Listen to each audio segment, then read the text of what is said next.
ಹೆಸರು ಶ್ರುತಿ ರಾಮು ಅಳ್ವಾಡ್ಕರ್. ನಾನು 4ನೇ ತರಗತಿಯಲ್ಲಿ ಓದುತ್ತಿದ್ದೇನೆ. ಕನ್ನಡ ಪದಗಳನ್ನು ಸರಿಯಾಗಿ ಓದೋಣ.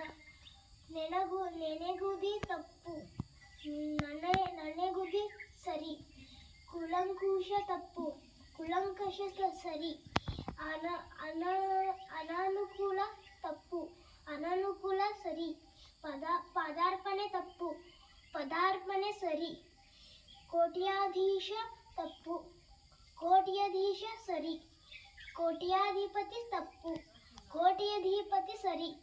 ಜಾತ್ಯತೀತ ತಪ್ಪು, ಜಾತ್ಯತೀತ ಸರಿ.